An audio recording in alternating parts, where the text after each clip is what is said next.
Hey guys, this is North back again with another video. Today's video, I'm going to give you 5 of my favorite successful blind buys in my collection. Now, all of these I picked up last year in 2021, so we'll see what they are. But before we go ahead and get into that, I wanted to thank all of you, all of my subscribers that got me to 500. I'm just completely ecstatic. I don't know what to say about it. You know, I just started this channel a year ago. I don't remember exactly. I believe I started it this month or maybe March. But, you know, it's just been a, learning experience, trying to get different quality, different lighting, spending, too much money on fragrances. So trying to fix that. But I appreciate you guys getting me to 500. You know, I live all the way in Kuwait, so maybe, hopefully, because shipping is, expensive, and so maybe if I get to 1,000 subscribers, maybe I can do a giveaway and, give away some samples or things like that, because obviously I'm not sponsored by anybody. I don't get free bottles from anywhere. So I won't be doing any bottle giveaways if I did do a giveaway, but I just wanted to verbally send my appreciation to you guys. And, your interest keep me going. I really am into, just being in the fragrance community, just talking about fragrances as an art, as a hobby, the art of the fine, the hunt, and all those things are just, part of the journey. So I wanted to thank you for that. But let's go ahead and get into 5 of my favorite successful blind buys. Now, these are not in any particular order. They're not 5 to 1. I'm just going to mention 5 of them, and I may mention 1 or 2 of them.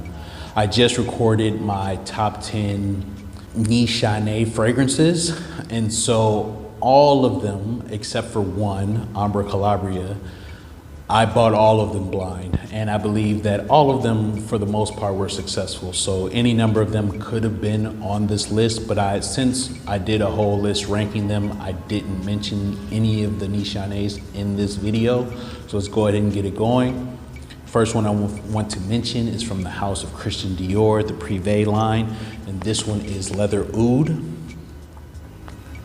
Leather Oud, this one was released in 2010. This one is the original formulation. It was reformulated in 2018. This is a 2015 batch, so it's the original formulation. I lucked up on that. I did have to pay retail, but one of the places that I buy fragrances from, they said they were getting some in.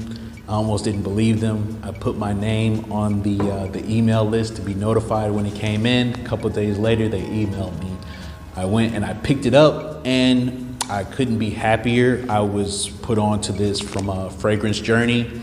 He just praised this one, so shout out to him. The notes on this one are leather, civet, oud, amyris, beeswax, and labdanum, which are some of the notes on this. This is a very animalic fragrance. So if you don't like animalics, you will not like this one. And me, I'm into it, so it was right up my alley. But then it does sweeten up just a little bit, on the dry down with the beeswax and the amyris. It's not the most animalic thing I've ever smelled, but it is animalic. So definitely buyer beware of that.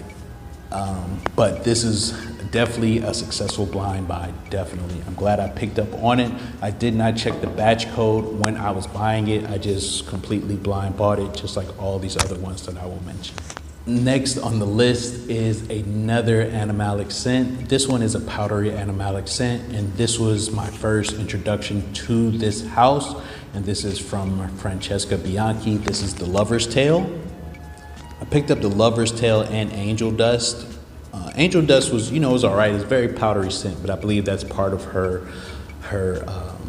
DNA of her scents, having orris root or iris in it. But this one definitely has the animalic in it. This, the Lover's Tale was released in 2018. It has honey, aldehydes, orris, jasmine, peach, leather, castoreum, labdanum, oakmoss, and sandalwood. This is an extremely strong scent. It is an extrait. It only comes in 30 ml bottles.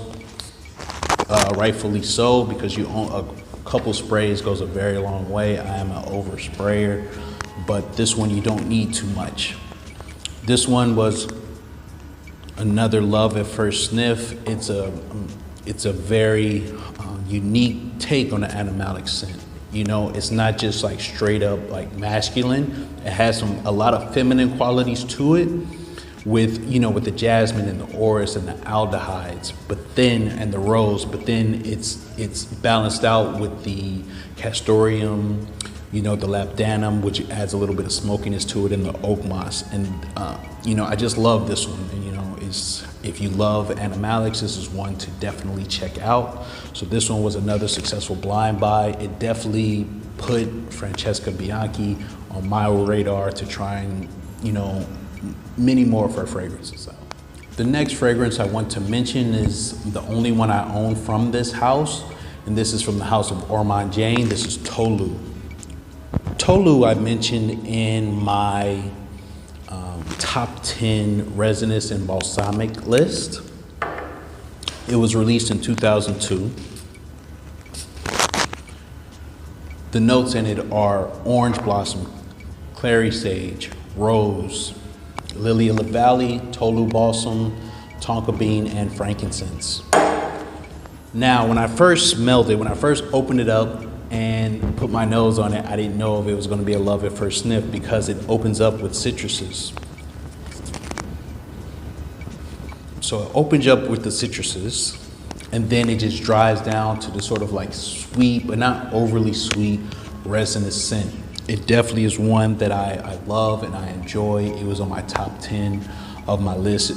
All of these that I'm mentioning are ones that I would not want to give up from my collection. So this is why I'm mentioning them in, you know, a top 5 list of successful blind buys. These are ones I bought completely blind, and they're also ones that I love and would not even want to give up from my collection. Let's move on to the next one.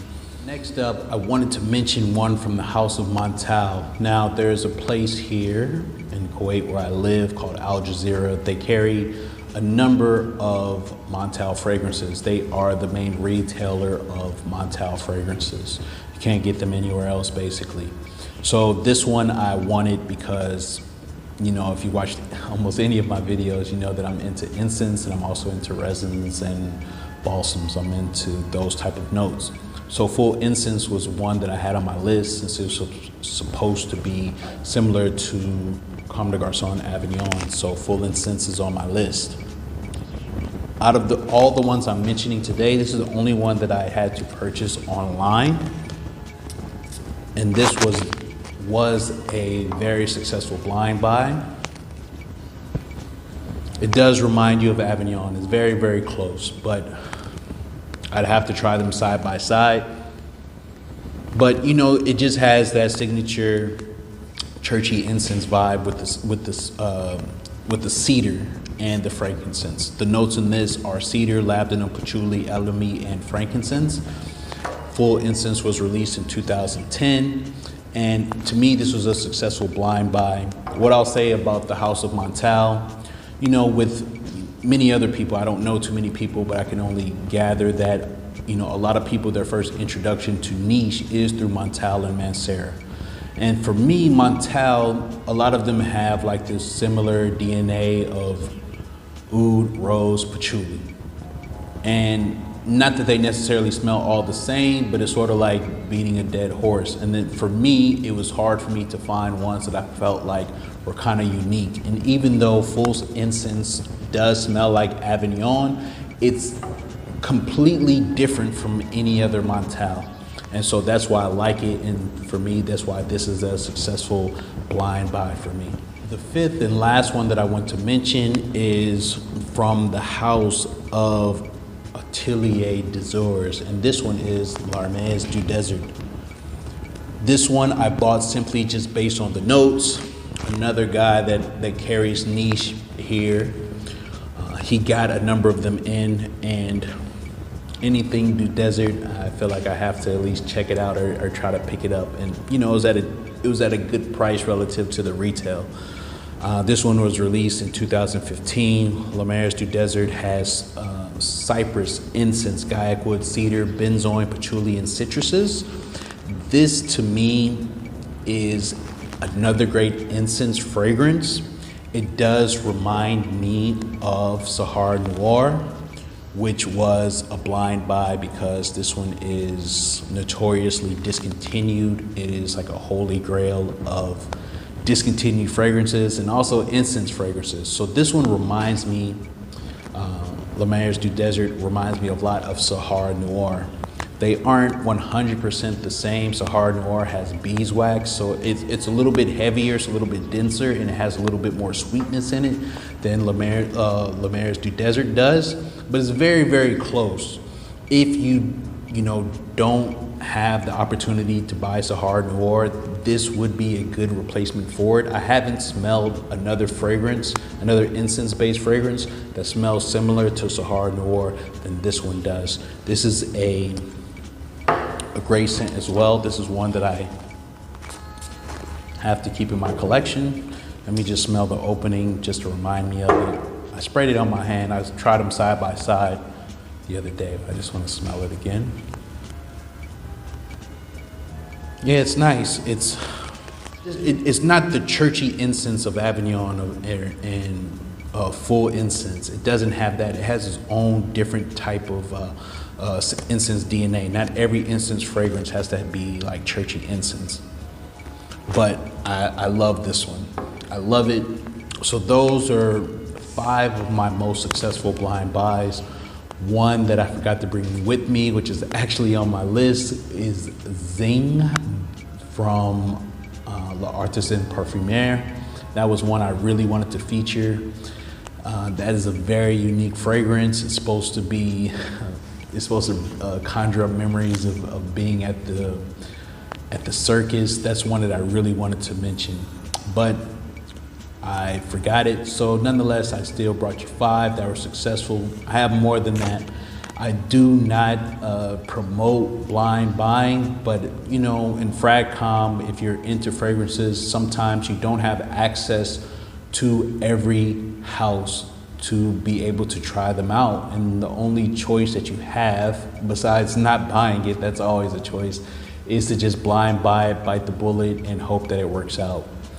So I've heard from some people, on Instagram that say that, most of their blind buys were successful, the majority of them. For me, I guess I would say the majority of them have been successful to a certain degree.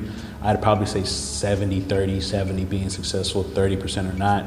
And it's also, it's very exhilarating experience to blind buy something and then really fall in love with it. To me, it reminds me of, I don't gamble, but it reminds me of like being in the casino and, you gamble and you win, and it's very exciting, but like the casino, the house always wins. So when you get one that you don't like, it's just like a killer. So this year I'm trying to not blind buy as much as I did before. I'm trying to invest more in getting maybe some samples. I did get one discovery set that I have coming in from Roche Perfumery. So I'm excited to check those out. And I picked up some other samples of some other fragrances that are on my wish list. So that's it. Those are my top 5 successful blind buys. Please like, comment, and subscribe. I do thank you again for getting me to this benchmark of 500 subscribers. I really do appreciate it. Please hit the bell so you'll be notified for future videos. And always, what are some of your favorite blind buys? Just complete blind. You didn't know anything about them except for the notes or reviews, and they just ended up being complete love. Please let me know in the comments, and I'll see you guys on the next one. Peace.